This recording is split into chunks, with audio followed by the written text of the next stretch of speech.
and welcome to Proof Sidebar. New episodes of Proof, covering the cases of Lee Clark and Kane Story, are released every Monday. But sometimes on Thursdays, you'll see mini episodes like this one, Sidebar episodes. It's a chance for us to answer listener questions about the case, talk about things going on behind the scenes, and other true crime topics. And for this very first Sidebar episode of Proof, I'm here with Jacinda Davis and Kevin Fitzpatrick. To start things off, Jacinda, tell us why you suggested the name Sidebar for these episodes. The sidebar is my favorite part of court trials. It's when the judge invites counsel to come up to a special area, I think usually around where the judge sits, and it's out of earshot of the jury. No one in the room can hear what they're talking about, and it's off the record, but it's often transcribed. And it's, to me, the best part of a court case. It's where the lawyers kind of fight it out, and you hear things that the jury doesn't hear, and you wonder why the jury's not hearing it. And it's sort of like a more candid version of what's happening in the courtroom. And I thought that'd be a good name for these episodes. It's kind of the behind the scenes negotiations that go on in a courtroom. And because they're often discussing whether or not the jury can hear something, it's often where the interesting but sometimes erroneous stuff comes up. And it's also, like Jacinda said, where the judge and the attorneys get more candid. They often speak a little more freely. So in that sense, Sidebar, our bonus episodes are like a sidebar because it's where we can answer questions, talk about things that maybe weren't presented at trial, or new things that we uncover, or just be a little more candid about the conversation surrounding this case and other cases we're covering. And while out investigating cases, Jacinda and I spend a lot of time driving around together, arguing over true crime cases. So these sidebar episodes are a chance for us to continue doing that while we're in the middle of a season. Exactly. And in future Sidebar episodes, you'll hear from guests, and we'll talk about the cases we're covering and other true crime topics. But for this very first Sidebar, we thought we'd talk a bit more about who we are and how this show came to be. So to start us off, Kevin. I'm Kevin Fitzpatrick, and I am the president of Red Marble Media, and we make a lot of shows for investigation discovery at the moment. Most notably Evil Lives Here, which is a POV interview show. It is a show where one person tells the story about what it's like to find out that they're living with a killer. And, the title aside, it is not a salacious show. It is a very intimate show. They are personal stories. And over the last several years, Jacinda and I and the team have been involved in conducting more than 100 of these interviews. And I think that they're really moving stories. And we also did a show called Killer in Question, a series that Jacinda and I produced, which were all stories about looking at whether there were different points of view as to whether someone was guilty or innocent, and wondering if people got it right. That's sort of how we came across paths with you. Jacinda convinced me that we should do the Titus story with Undisclosed. And I really enjoyed working with you on Undisclosed, and I thought you and Jacinda were a great team. And so when the opportunity came up to do another podcast together, I was really excited by that concept. And this story really caught my attention, and I was really excited by the story. And so I was sort of all in for telling this very unique story and for coming along to help you two tell a story together again. And Jacinda, tell us a bit more about your background. My background, I've been working in TV for longer than I care to mention. I started out working in crime TV, and then I kind of got away from it for a while, and I've done military docs and history docs, lifestyle docs, a couple live shows actually, and then came back to true crime maybe 6 or 7 years ago. And I really, really enjoy true crime. I like the stories, I like the investigative aspect, but I also like talking to everyone involved in the crime, from the detectives to the victims' families to the perpetrator's family, and hearing their stories. It's not really crime for crime's sake. For me, I've always been interested in the psychology of what motivates people. And I think that's why I find crime so interesting. One of the interesting things I think we can point out for you and I, Jacinda, is that technically we're making a lot of true crime shows, but I think you and I have always looked at them as sort of stories of humanity. They're stories of people living through an extraordinary event, and that's very much how we approach them.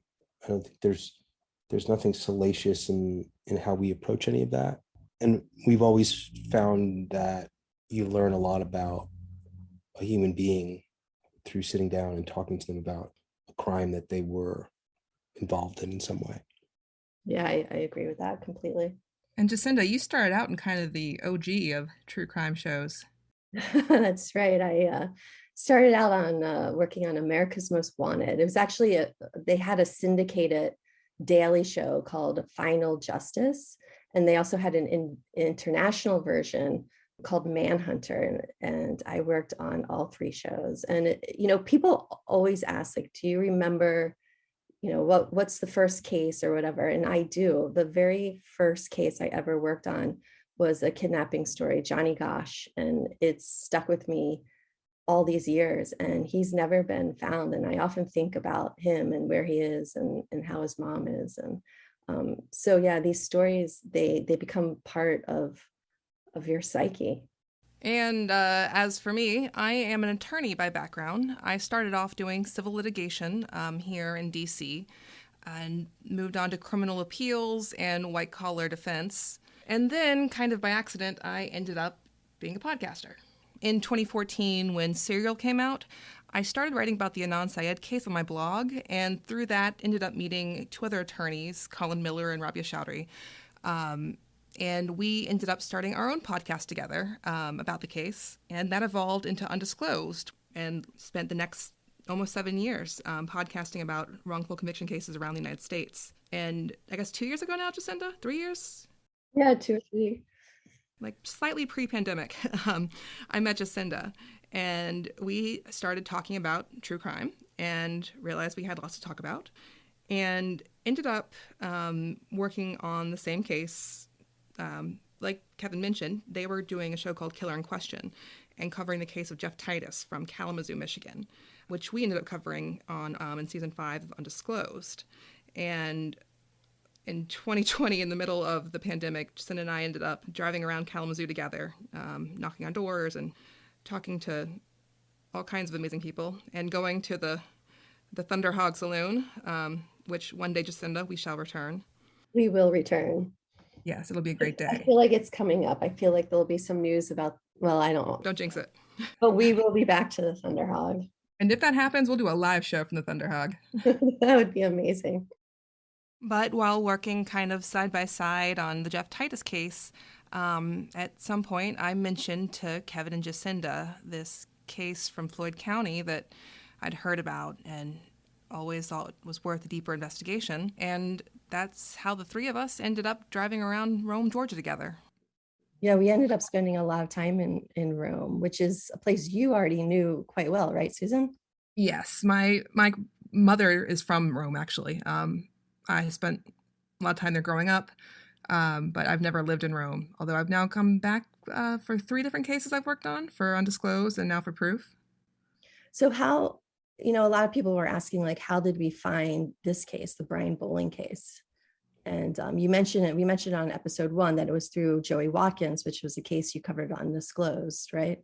Yeah, Joey was our season 2 case. And at some point, several years ago now, he mentioned this case, the Brian Bowling case. He did not know Kane or Lee when they were out. Joey's a couple years younger than they are, and he was convicted a few years later, but they spent a lot of time together in prison. And Joey mentioned to me that he's like, yeah, there's another messed up case from Rome. This guy I know named Lee Clark. You should talk to him. So that's how I first met Lee. I thought this case, the Brian Bowling case, was interesting because we have someone who's in the room when Brian was shot. So we have someone who has all the answers. So on the surface, it feels like it should be a very straightforward case. but it's very, very complicated and there's so many layers to it. So yeah, it caught my attention right away. Jacinda, you first told me about the story after Susan had brought it to you. And I felt the same way. I thought it was an incredibly unique story because nobody knows what happened inside that room except Kane. And this story sort of changed the lives of so many people. And there's still such debate about what actually happened that night. Was it an accident? Was it a murder? Was it a murder conspiracy? That it's fascinating, and there's still a lot at stake with this story. So while working on this case, we spent quite a lot of time in Rome, Georgia. It's about an hour and a bit north of Atlanta, but it's kind of off the beaten path. It's not on a major highway, so it's a little bit secluded in a way. I know that even among other small towns in Northwest Georgia, Rome has a reputation of being kind of a weird place. But it's a lovely town. Like it's got when you go there, they've done a great job of keeping their downtown still vibrant, still busy. It has a cute little downtown area. Has a major schnauzer convention annually, which made it difficult to get hotels. And we went down for one trip. Yeah, just right. Schnauzer Fest. I forgot about that. Yeah. When we were down there, I guess the second time, Jacinda was going to try and buy this building. Like there was an auction for some building on Main Street. And I was like, I think the rest of us are getting on the plane tomorrow, but you can hang around and do the auction if you want. But yeah. I really like Rome a lot. It is a very unique place. It's like no other place I've been to. It almost feels frozen in time. Like you were saying, Susan, there aren't any like major highways that go through Rome. You only go there if you're going there for a reason. You live there, maybe you're going for Schnauzer Fest, but it's not like you pull off to get gas as you're driving through, right? So and the people, everyone we've met is really, really nice and welcoming, and yeah, I like Rome. But no one there knows how to make a Manhattan. No one knows how to make a Manhattan. That's true. Or how to not lose records. So yeah, that's two skills that Floyd County is totally devoid of. On Proof, you hear from all three of us, Kevin, Jacinda, and I, as we're driving around Floyd County. But you also hear from a fourth person sometimes, and that is Dan Whitrock, or as he's now known, Dan the cameraman, who joined us on several of our trips. And when we had you and Dan down there in our Scooby Gang vehicle driving around, it was interesting to me to hear everyone's point of view after an interview. We'd talk to someone, we'd be driving to the next witness, and to hear what they'd taken away from the last witness often differed in ways I hadn't expected. And there were a number of times where I came away totally missing something that would later become, an important piece of the story that someone else in the car had noticed right away. Yeah. I thought that was interesting too. And those conversations we're going to start to sprinkle in more during the podcast so people can hear those different thoughts after talking to witnesses. Here in real time, our confusion and our what the hell just happened. And on the few trips I was on down there is a lot of talking it out. There's a lot of comparing thoughts and insights and seeing if the car can come to a consensus. And that was interesting because I think you had a lot of good storytellers in that vehicle looking for the truth. One of the things we'll be doing on these Sidebar episodes is answering questions from listeners. So Susan, one of the very first questions we got after episode 1 was, what is that growling sound we hear during Amanda's interview? Yes, in the audio from our interviews with Amanda Bowling, Brian's sister, you may hear at parts like the soft rumbling in the background, or actually kind of the foreground. That would be a very cute kitten that was attacking our cameraman.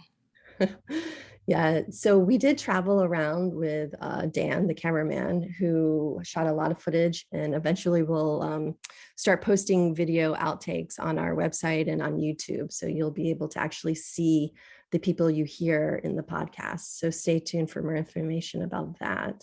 There's also been questions about just in general, the family dynamics, where are Brian's parents today? Because we don't hear from them, Lee's family, Kane's family. Most people in this case are still in Rome.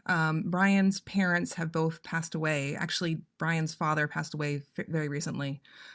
We weren't able to talk to him or his mother, but his uncle, his aunt, his sister, and her now husband, they were boyfriend, girlfriend at the time, all talked to us about the case. You'll also hear from Lee's father, Glenn. Also, eventually we'll hear a little bit from Lee's mom. And, one of the really interesting things I found out when we first started researching this case is that Lee's mom and Kane's mom actually lived together. They're roommates, which I don't know, that sort of blew my mind, because you would think from the way the story unfolds that Lee's family might hold a grudge against Kane, but they don't at all. So we did get another question from someone named Jennifer, who wrote in saying, it's odd that Brian's family say he would never play Russian roulette, but at the same time, he's exhibiting risky behavior, like laying in the street where the cars can't see him. That is something that stood out to me, is that we did hear from a lot of people about risky behaviors that Brian was engaged in. And not just Brian. I mean, these were a bunch of teenage boys in a rural area without a great deal of supervision.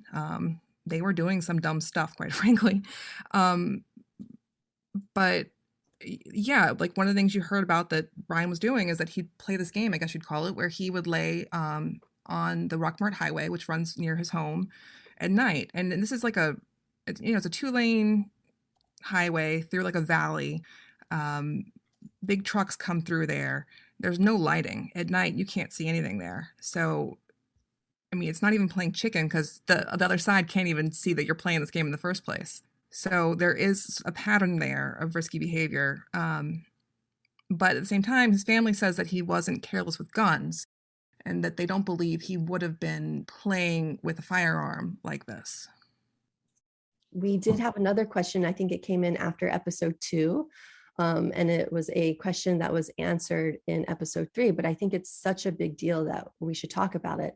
So someone wrote in asking about the results of the gunshot residue test on Josh's hands. The one forensic test they do that night, the one sort of investigative step they take the night of the shooting, is to take Kane/Josh down to the station to talk to him. And while there, they take swabs of his hands, where they get cotton buds, touch them to the palms of his hands, seal them up, send them down to the crime lab in Atlanta, where they're tested. And months later, results come back and say there is no gunshot residue detected on those samples, which is an indication that Kane had not fired a gun that night.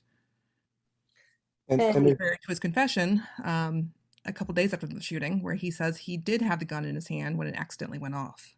And there's no way, so everyone's clear, I mean, there's no way he could have just washed his hands and this gunpowder residue would have been removed. Is that right? I mean, as I understand it would have taken days for it to really go away, even if he washed his hands. Well, we'll get more into that later on, but probably not. And they do say that at trial, the cops testify that they didn't let him wash his hands, or they tried to make sure he didn't do that.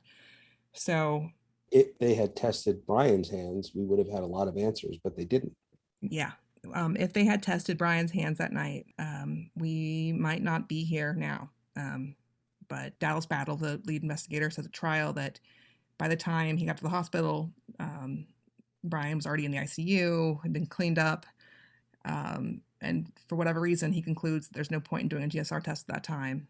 Although it's not clear if he questions whether his hands had been cleaned while there, or if there's any reason the test couldn't be performed. And even so, though, they don't say, oh, well, maybe it really was Russian roulette. Instead, they dig their heels in and say, oh, that's even more proof it was a gang conspiracy.